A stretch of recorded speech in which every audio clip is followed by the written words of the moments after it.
You seem to be able to do it with psychedelic drugs.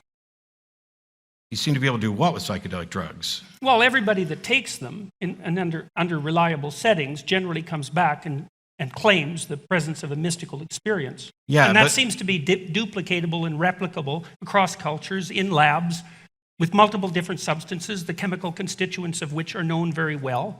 It's like it's part of this religious phenomenology. And to me, that's just a set of facts. And we know that people have been using those substances to evoke mystical and religious experiences for, who knows, 150,000 years maybe. Sure. We can at least infer that.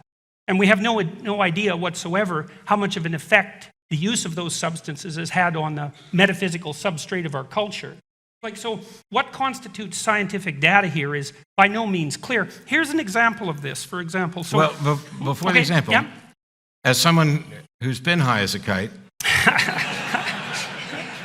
I fully agree that people take drugs and report experiences that they describe as mystical or supernatural.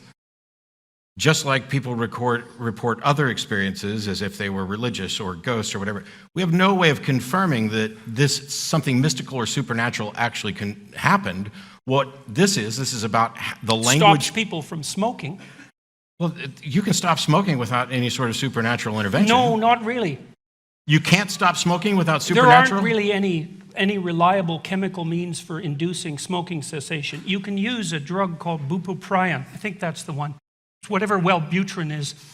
Is that supernatural? No, you don't need a supernatural effect, but it doesn't work very well. But if you give people magic mushrooms, psilocybin, and they have a mystical experience, they have about an 85% chance of smoking cessation with one treatment. But that's kind of like evidence, you know. It's kind of like evidence. It's evidence that you can take mushrooms and increase your chance of quitting smoking. But no, it's not. It's indication that if you take mushrooms and you have a mystical experience, you'll stop smoking because it doesn't work if you don't have the experience. If you take mushrooms and you have an experience that you describe as mystical, then you'll increase your chance of smoking. But that doesn't tell me whether or not there was something to this notion that they had an experience that was supernatural in any sense. Well, it's not definitive evidence. It's not evidence at all. Oh, sure it is. Oh, sure it is. No. How is it? Wait a second. That's wrong. Okay. It is evidence. So, because look no, he's right. You want to speak, you want to think through this skeptically. Okay, you have a pharmacological substance, it's psilocybin. You give it to people who are trying to quit smoking. The psilocybin doesn't directly have an impact on the smoking behavior. It has to elicit what's described subjectively as a mystical experience. And you can get physiological indicators of that mystical experience. And you might say, well, that's not enough to prove that it's a mystical experience, but you're conscious and I accept that. It's like you accept all sorts of things without being able to demonstrate their validity on every possible objective with every possible objective criteria. So don't get in too much of a hurry. It's a serious issue. If you give people psilocybin, for example, and they have a mystical experience, not only are they much more likely to quit smoking, which is really something, but they're also much less likely to suffer from death anxiety if they have cancer. Like, that's quite the thing. And not only that, if you test them a year later and they've had a mystical experience, which the majority of them regard as the most significant one, two, or three experiences of their life, including such things as getting married, their personalities are permanently altered in the direction of more openness to experience and more creativity by a standard deviation. Like, that's walloping effects. So we can't get too much in a hurry about dispensing with all that. Skepticism, as I repeatedly point out in the show, is not about cynicism. It's not about debunking. And I'm not saying that there is no supernatural and that there is no mystical experience. What I'm saying is the thing that people subjectively describe as, I had an incredibly impactful mystical experience, whether it comes from taking a pharmaceutical, whether it comes from attending a revival church service or hearing a particular preacher, whether it comes from having a particularly impressive sexual experience, all of those things, that is the subjective description of that, which may be because of limitations in language, that they don't have any other. This is the language that infuses culture so that we have to use that to describe it. But that doesn't in any way serve to confirm that there is any sort of supernatural realm or any sort of supernatural actor. Well, it depends on how you define supernatural. Like, look, I get your point. Okay. And I'm not claiming that the phenomena of psilocybin intoxication is direct proof for the existence of God. I'm not saying that. I am saying... Although that'd be awesome. Well, people do report personal experiences of that sort of thing. So it's not completely out of the realm of the experience. But it's also because of the problem of the border between the subjective and the objective. It's difficult to probe deeply enough to come up with anything definitive. And I understand that that's a problem. But the supernatural issue, that's a different issue. Like, people are capable of entering different experiential realms where things are qualitatively different to them. The perceptions are different, the thoughts are different, their response to the world is different. They feel that they've died an ego death and transcended their normal mode of perception. Like, maybe that's not part of the supernatural, but then you're starting to define the supernatural pretty narrowly. Like, no, do you require miracle, like here and now? Something that defies the laws of physics? Or what's your definition of the supernatural? So there is the natural world. Yeah. And then there are people who make claims that something is not part of the natural world, that it has some external supernatural origin.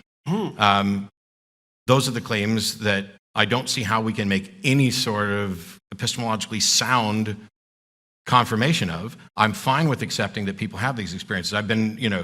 I was, for many, many years, a fundamentalist Southern Baptist, and I remember standing in church and feeling what I would have described at the time as the Holy Ghost, sweeping through me. Now, many years later, I look back at that and I say, why did I describe this particular experience this way? It's a unique experience. It's of the same quality as something you might experience from a drug, or I've experienced similar things from music and drugs and sex. But they're not all exactly the same. And this is kind of the caveat that the believers, for any one of them, would use is, the thing you're talking about, when you had awesome sex or you were on drugs, that's not the same as what I felt the Holy Spirit. I felt all of them. The reason I would have said at the time that I had been filled with the Holy Spirit is because everybody around me was saying that too. It's not like I have any sort of, any way to demonstrate a causal connection between a Holy Spirit and my experience. It was, I had an experience, and I, like everyone else around me, attributed it to the Holy Spirit. What was the experience like? Elation, euphoria. I don't think I ever had visions, but certainly it was an overwhelming sensation. You get the goosebumps or hair on your head. And I remember fairly distinctly the first time I had a very similar experience outside of church, because it was from listening to secular music that my church would not have allowed. And then I began to look into things, from far more of a psychological perspective of what type of impact specific music has on people.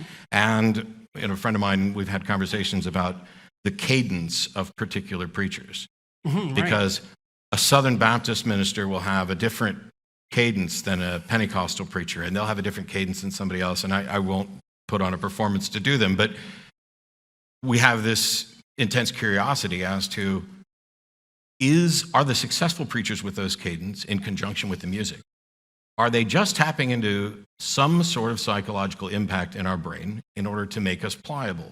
In the same way that the elevator experiment, where you have everybody face the back of the elevator, and somebody walks in and they face the doors, and after a while, a lot of them become uncomfortable and turn around and face the back with everybody else for no reason. It's just compliance. Well, you don't want those backward facers to attack you, It would be good. But if we're back to back, I think, anyway. Okay, so let me ask you a question about that. Okay, because I think this gets to the heart of some of these issues.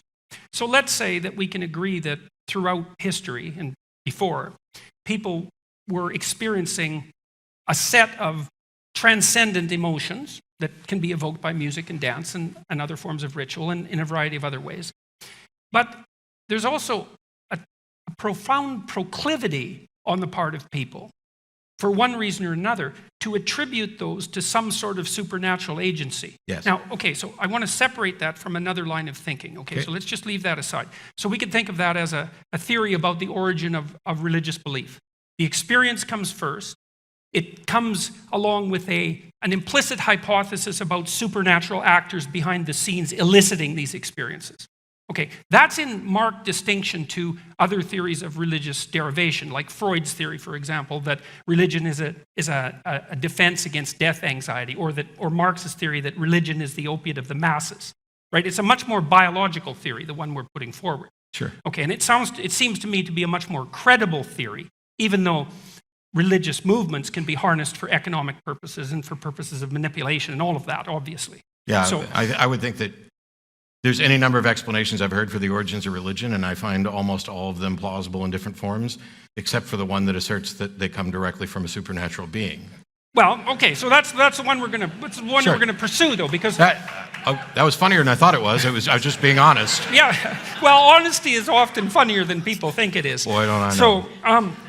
So people can have these experiences, and they can be evoked in a variety of ways, and people often find them very valuable, at least in terms of their subjective report. I agree.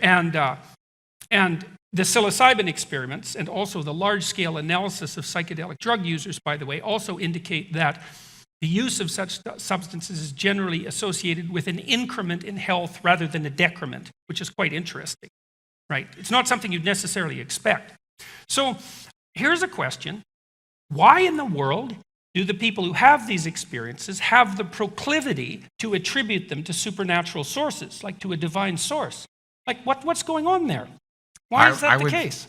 So best guess, and this is contrary, so the skepticism isn't about, hey, let's debunk this and come up with, but if we were going to go through potential plausible explanations, to me this is very similar to in the 40s and 50s when people were supposedly abducted by aliens or ran into aliens. They had descriptions of aliens that pretty much were varied and often matched the various monsters that you saw in the movies then.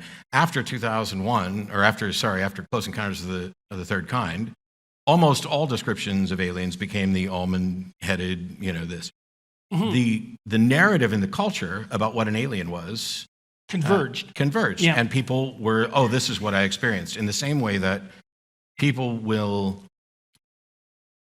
sometimes cameras will catch orbs, or a particular lighting effect in a house that is supposedly haunted will be perceived as a ghost, as a spiritual, humanoid form.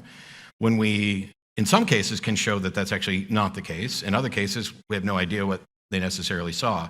But because what people understand about spirits and souls and ghosts is in the zeitgeist of how we think, it enters the consciousness as a plausible explanation, even if ultimately there's no such thing as ghosts. But that explains why they converge, but it doesn't explain why the initial impetus is the attribution of the experiences to something supernatural, like to something. See, fair enough. I'm sure that I'm not convinced that necessarily the natural instinct is to apply it to something supernatural. I think it may be more the case that not only are we pattern recognition machines, but we're the descendants of people who, how you see faces and everything. Yeah, that's a good hypothesis. That's so you see faces, or you anticipate that there's something in the bush out to get you, and when you go and actually investigate and you find there's nothing in the bush out to get you, rather than assuming that you might have been mistaken, maybe it's a spirit. Yeah, the social psychologists call that the hyperactive agency detector.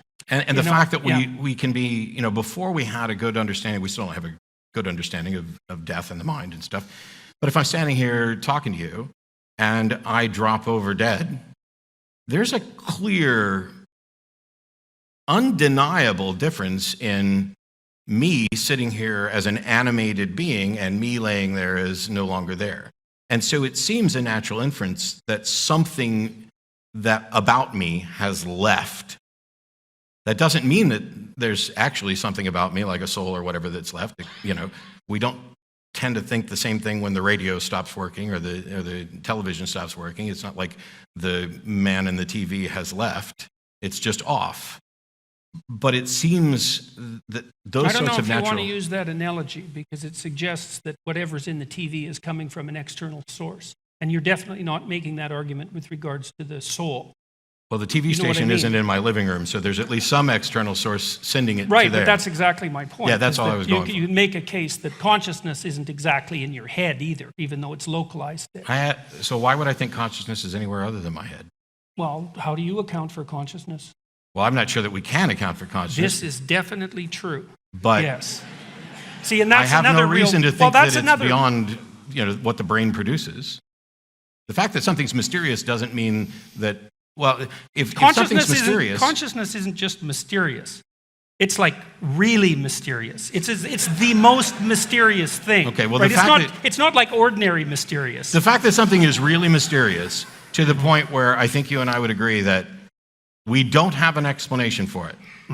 Okay, if there was something like that, we'll say that it's maybe consciousness. We agree we don't have an explanation, or at least a complete one for consciousness? Or even a partial one. Okay, sure. Say. It seems vaguely associated consciousness with the brain. is really mysterious, and you and I have no explanation for it. As human beings, we're uncomfortable with saying, I don't know. This is something I'm trying to teach people to become more comfortable with, is to say, I don't know. And so when you ask me about consciousness, my answer is, I don't know. But for other people, they're so uncomfortable with I don't know that they posit an explanation that they cannot justify. Something is untestable and unfalsifiable, and that is that there's a ghost in the machine. I can't make that leap because it is entirely speculation without support.